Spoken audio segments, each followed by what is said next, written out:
Hi guys, welcome back to my channel. तो आजकल video হচ্ছে ইয়ামাহা রেজ 8 গাড়ির ভাইব্রেশন প্রবলেম। যদি এই গাড়ির ভাইব্রেশন প্রবলেম হয় তাহলে আমাদের করণীয় হচ্ছে ক্লাচ কভারটা খুলতে হবে এবং ক্লাচ শুগুলো চেক করতে হবে। তো চলো আমরা ক্লাচ শুগুলো দেখি। তো দেখো আমরা ক্লাচ কভারটা খুলে নিয়েছি। ক্লাচ কভারটা ফুল কমপ্লিট, কভারটা শুধু খুলেছি, আর কিছু খুলিনি আমরা। এরপর আমাদের এই যে 24 নম্বর নাটটা রয়েছে, এটা কাঁচি ফুলার লাগিয়ে 24 গুটি দিয়ে আমরা খুলে নেব। তারপর আমাদের ক্লাচ শুগুলো চেক করতে হবে। যেটা খুলে নিই, তো চলো কাঁচি ফুলারটা আমরা লাগিয়ে নিচ্ছি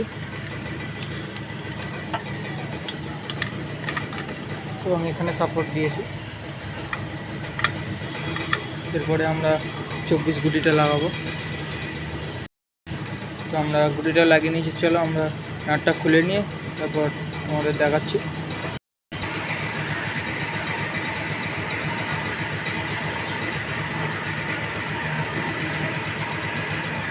দেখো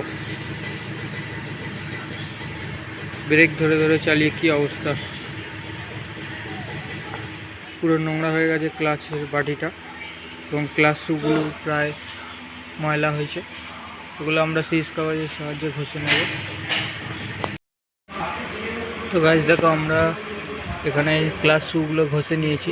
এই যে ক্লাচ শুগুলো ক্লিন করে নিয়েছি এবং বাটিটাও আমরা ক্লিন করে নিয়েছি। বাটিটা পুরো দেখো পুরো আমরা পরিষ্কার করে নিয়েছি। এটা এবার আমরা লাগিয়ে ফিটিং করে গাড়িটা চালিয়ে দেখব সেই প্রবলেম আর হচ্ছে কিনা।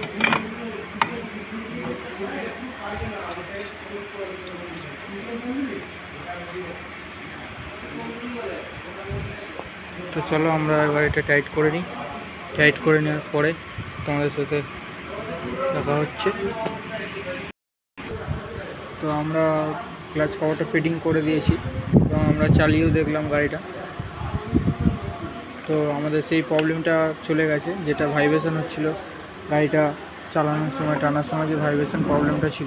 তো ফ্রেন্ডস, যদি ভিডিও ভালো লাগে তাহলে লাইক করো, শেয়ার করো এবং যদি চ্যানেলে নতুন হয়ে থাকো তাহলে চ্যানেলটা সাবস্ক্রাইব করে দিও।